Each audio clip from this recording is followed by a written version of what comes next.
You know, we often think about the future as this big, scary thing that just happens to us. But what if that's not true?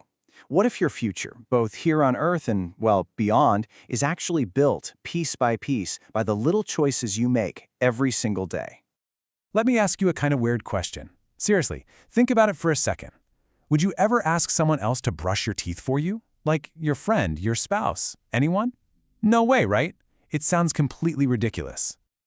Of course it does, because deep down you just know that some things are your responsibility and yours alone. And believe it or not, in that simple, everyday act, we find a huge lesson about how growth actually works. And that right there brings us to our first big idea, personal responsibility. See, the whole point is that spiritual growth isn't some passive thing. It's not like you just sit back and wait for it to happen to you. Nope, it's something you have to actively go after. The parallel here is just so powerful. Look, on one side, you've got physical hygiene. You got to do it yourself. On the other side, spiritual hygiene. It's the exact same deal. The language used is so direct, isn't it? It says purify yourself, purge yourself. This is a DIY job through and through. And this verse just nails it. It puts the whole idea in a nutshell. Notice what it doesn't say. It doesn't say, wait for God to purge you. It puts the ball right in your court. The action, the responsibility, it's on you. You are the one driving your own transformation.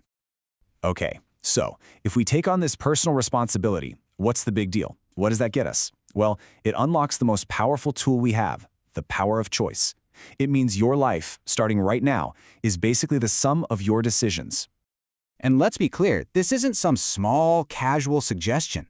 This is framed as the ultimate choice. Literally, life or death. The scripture puts it in the starkest terms possible. It's like, look, here's life and here's death. I'm putting them right in front of you. So choose life.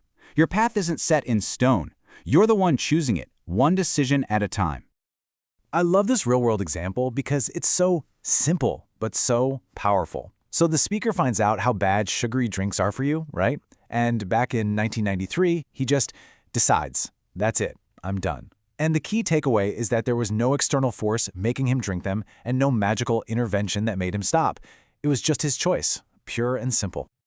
All right, so if we've got the responsibility and we've got the power to choose, what's next? The big question is, how do we do it?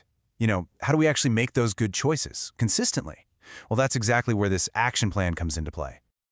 Just look at these verbs: purify, exercise, crave, mortify, press.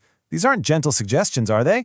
These are commands. This is basically a workout plan for your soul.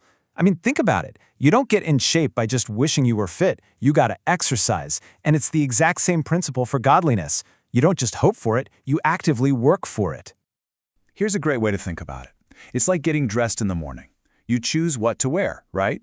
You wouldn't show up to a big job interview in your sweatpants. Well, this is the same idea. You can choose to put off the old, worn-out stuff, like anger and lying, and then consciously put on something new, a better version of yourself. Wow. This line just gets straight to the point, doesn't it? What you don't resist has a right to remain. Just let that sink in for a second. Is there a bad habit in your life that just won't go away? Well, this suggests that if you're not fighting it, you're basically telling it, yeah, you can stay. Resistance is an active choice. Okay, I get what you might be thinking right now. Man, this sounds like a lot of work. Purifying, exercising, resisting, it's a real commitment. And you know what? You're absolutely right. But the payoff, oh, the payoff is so worth it. So let's get into the good stuff. What do you actually get out of all this hard work? What are the incredible, life-changing rewards for making these choices? First up, access to revelation. Think of it as a kind of deep clarity, an insight that helps you make better decisions. Then, all-round breakthroughs. We're not just talking about one part of your life getting better, we're talking about progress everywhere. And maybe the best of all, a deep, lasting peace, a quiet confidence and assurance that you just can't buy. That's the prize. So you start doing the work, you're seeing the results, you're feeling that peace. So how do you keep it? Here's the most important thing to remember. This isn't a one-and-done kind of deal. It's not a destination you finally reach. It's a journey for the rest of your life. This is so important. It's not about who you were. It has to be about who you are. It's all about the present tense. What you did last week, last month, last year, it doesn't matter. Your past is in the past. It's your choices today that count. Imagine your life as a book. You can't rewrite the chapters that are already done. But guess what? You've got a fresh, blank page in front of you right this second. And here's the really amazing part. The moment you start writing a new chapter, the old ones start to fade. They don't get to define you anymore. It's a bit of a warning, but it's also an incredible promise, right? All that matters is this moment. So let's bring this all home, right here, right now. Don't worry about tomorrow and don't get hung up on yesterday. Just ask yourself this one simple question. What is the single choice, the one choice, you're going to make today that starts building the future you actually want?